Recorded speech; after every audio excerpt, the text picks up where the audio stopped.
Thank you, ladies, for that great information. And now we'd like to transition to our live Q&A. So Mrs. Mary Jo and our kindergarten team, if you can turn your cameras on, our visitors would love to see your faces.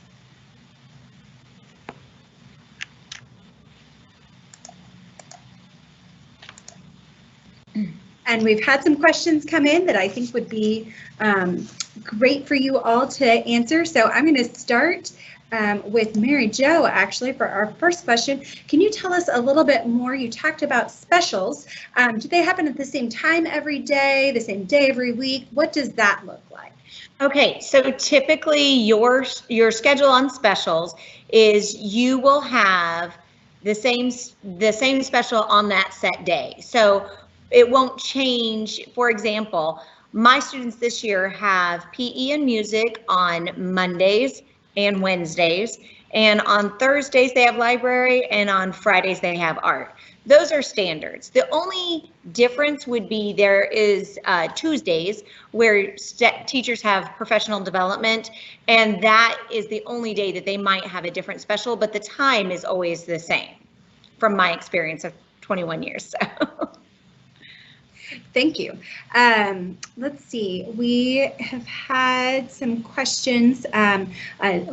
We'll see who raises their hand to answer this one, and I'll make sure that that person is viewable on screen. For somebody who's had their child mostly physically isolated from other kids since last year, do you have any tips on how best to prepare them during the summer for in-person learning this fall? I know you mentioned, Mary Jo, you mentioned Second Step is something that they'll get access to once they start school. Is there anything from that that you might help parents think about as they go through the rest of this summer? My advice would be to, even if you are, most comfortable keeping them with your family, going through situations where they might have a struggle, playing games with them at home where they can experience, hey, I wasn't happy about the outcome of this game, and how to problem solve those.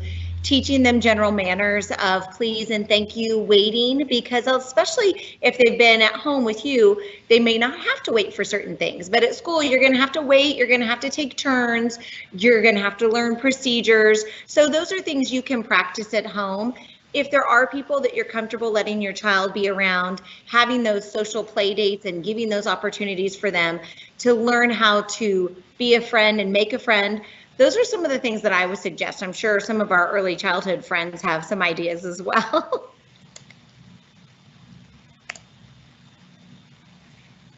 Ladies, do you have any other suggestions? Yeah, I would just add some things you can do. Reading is always very important. So anytime that you can read a book with your child, ask them questions about that book. Set routines with your kiddos will help them to get in the habit of knowing expectation-wise of what's going to happen daily so that they are used to routines when they get into school. I think playing games, kind of like what was mentioned, so you can help them understand turn taking, how to deal when things don't go their way, and manage conflicts is big. As well as just anytime that you can talk to your kids to build vocabulary, help them to explore new things and be able to articulate those. That's great, thank you. And this kind of follows along those lines. What would you consider the #1 priority to concentrate on over the summer to get ready for kindergarten? I would say one thing, being able to listen and follow directions is a huge thing. That's always the top of the list, because being able to listen at home, being able to give them 3-step directions, and can they follow those directions, things like that. That's a huge thing. But just being, kind and considerate, that's to me second on the list. Being able to be kind, considerate, and respectful to those around you is going to help them go, no matter whether it's just in kindergarten or in life. But definitely following directions would help them monumentally in kindergarten. Erica, Stephanie, Christy, anything else to add on that?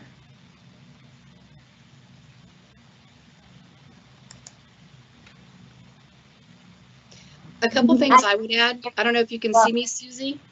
But it's important too to develop good nighttime and morning routines and have a regular bedtime morning routine that includes a healthy breakfast, and make sure that you're promoting active learning. Make reading a daily family activity, and also get to know your child's teacher. Don't hesitate to ask questions or share your concerns with them. Thank you. Along those lines, Mary, can you tell us a little bit about lunch and what time do they usually eat? What does snack time look like? Sure.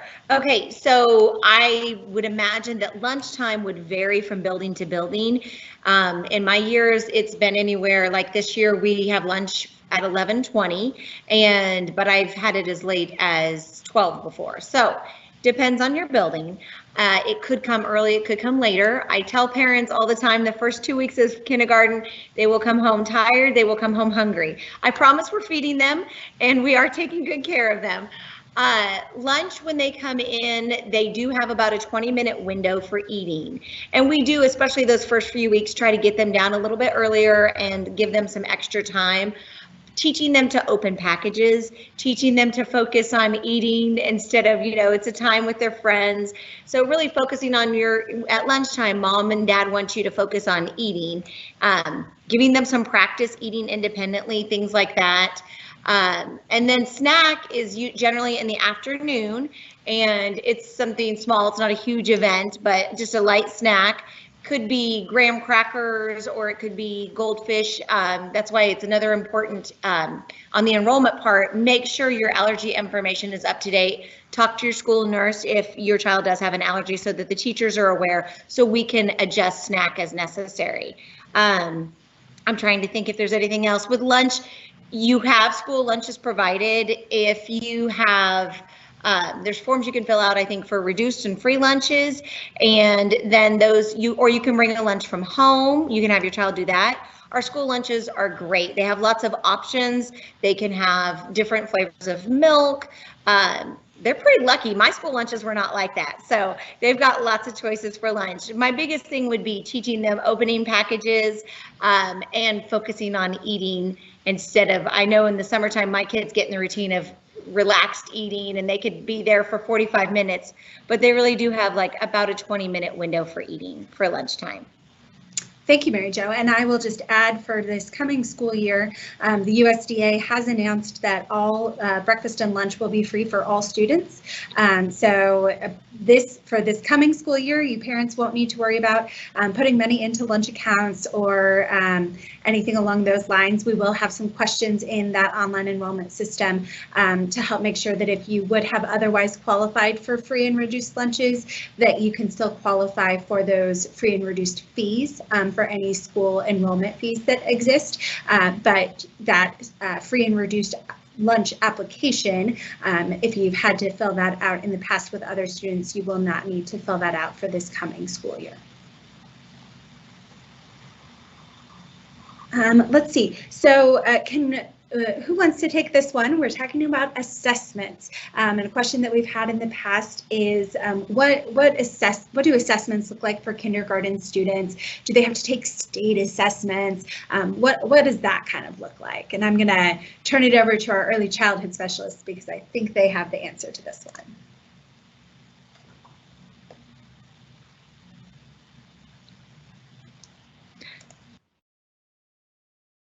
Christy, do you have that, or do you want me to take that? So they don't take state assessments. They're not big enough for that yet. So you don't have to worry about that at this point. It doesn't come into about 3rd grade. So you can take a deep breath on that one. They do, however, take 3 screeners throughout the year. There's one in the fall and one about winter time and then one in the spring. And that's called a FastBridge assessment. And they're assessed on a few reading skills and a few math skills. Great, thank you. While I answer one question, I'm going to bring Mary Jo up live to answer the next one. So we did get a question about whether students will need to wear masks next year, and they did acknowledge that this is early to ask that question, and that is correct. We don't know for sure yet what that will look like for next year. The answer will depend on recommendations from federal, state, and local officials, as well as what the state of the community health pandemic looks like at that point in time. As we get closer to the school year, we will make sure to communicate that very regularly using those channels that I talked about earlier regarding our social media and our website and our parent links. So before the school year starts, you will absolutely know what that expectation is. It couldn't hurt to work on practicing wearing them, because it's still just good protocol when you're out in the community. So if they can at least kind of have an idea of what those are about and what they might need to do, that's not going to hurt, but we don't have an answer yet whether or not that will be required. So then to follow that up with a fun question for Mary Jo, what about naps? Do kindergartners still take naps during the day?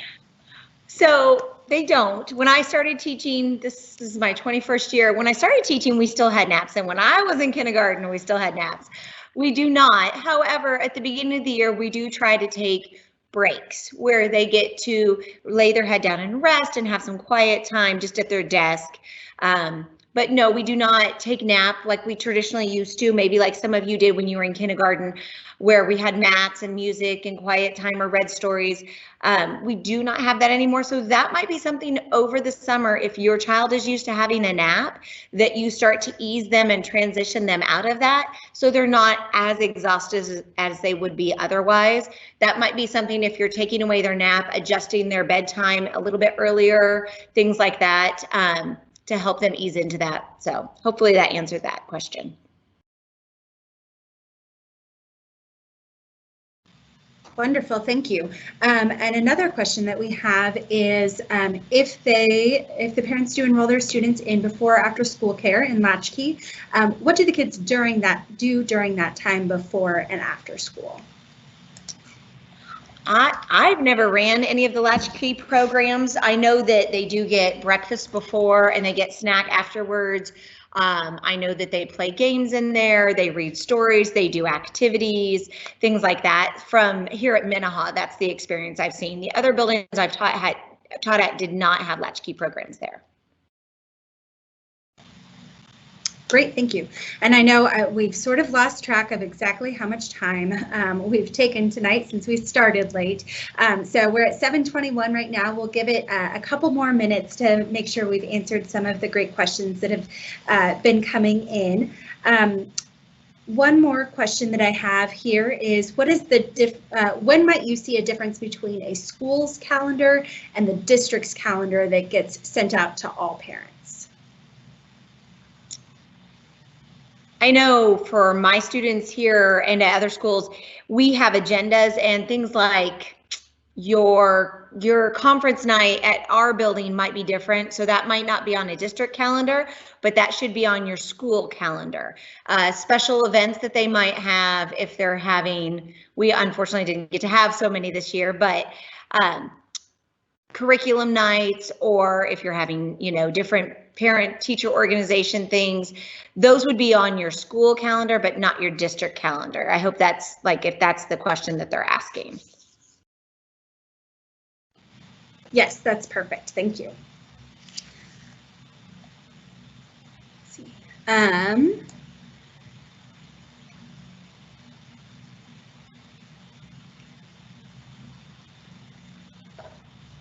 So I see one other question here that's come in through the Q&A that I think some other parents might have. By kindergarten, most students are potty trained, but what if they have an accident during the day just because they don't quite know the routines yet? They don't know how to raise their hand to ask to go. What kind of happens there?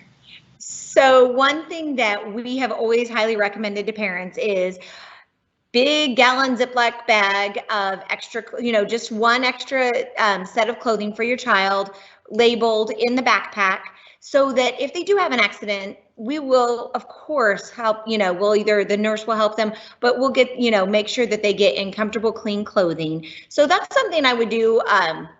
And, interestingly enough, they grow, but as their bodies grow, one of the last things to grow is the bladder. So frequent accidents in kindergarten are not uncommon at all. And so we just try to make that part of the growing process, and that they don't feel embarrassed or anything like that. Again, frequent bathroom breaks, but if you give them that safety net and security of, hey, I've got my own clothing in this backpack, it's in a big gallon bag, it's labeled, it's a lot better than going to the nurse, which most nurses will supply extra clothing, but then you'll have to wash it and return it. Letting them, they've already gone through having an accident, so having them back in their own clothing, to me, is always the best thing to do. So I would prepare them for that by having that extra bag in there. That helps them a lot. That's wonderful, thank you. One more question that I think we can fit in, and that is, what is the first day of school? And what does that first day/week look like? Is it a full day of school? Can you help prepare them for that? First date, I don't have off the top of my head. Does someone else have that?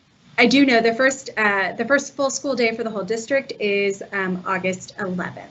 August 11th. Okay. And I will post an announcement with the link to that full school calendar. Do we know if kindergarten is doing staggered again next year? Because typically kindergarten does staggered attendance the first 3 days so that we get the students in smaller groups, which helps us basically those first few days. We take them through our routines and procedures. It is a full day, so be prepared for that. Make sure that they understand they will be here all day. It will feel very long to them, but in no short time they will be pros at it. But yes, we go through the day. We spend the time getting to know each other. We sing songs. We learn how to walk in the hallway, how to go to the bathroom, where the bathroom's at. Speaking of bathrooms again, you might over the summer take your child to a public bathroom, because for a lot of them it's a shock if they've only gone to the bathroom at home. What a bathroom with multiple stalls might look like at different buildings. Some of our toilets are automatic flushing, and that can be very scary for those kindergartners. So maybe give them some experience with that as well. We go through the lunchroom, we practice, we go on the playground and talk about how to be safe on the playground.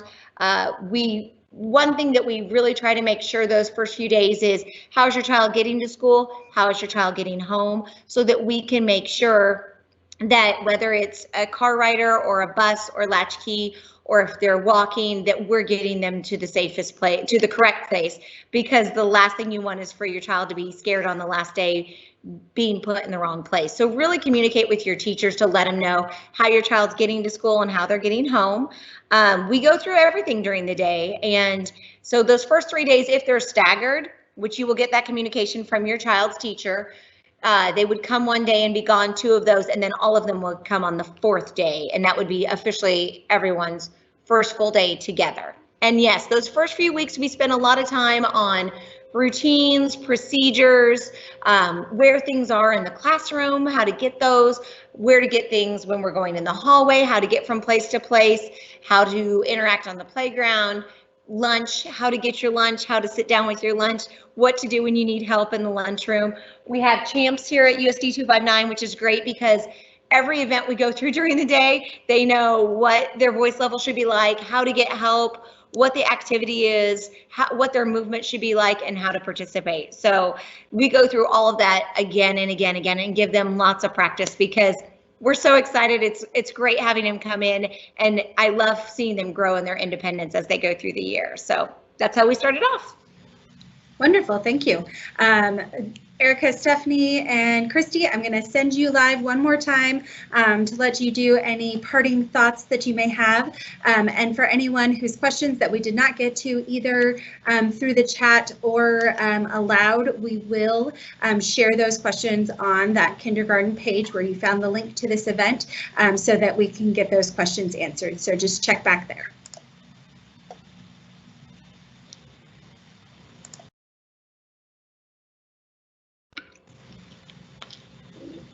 We just want to say on behalf of the early childhood teaching specialists, we are so excited that to see your kindergartners next year in the hallway, see their smiling faces. They're a joy and they love their teachers.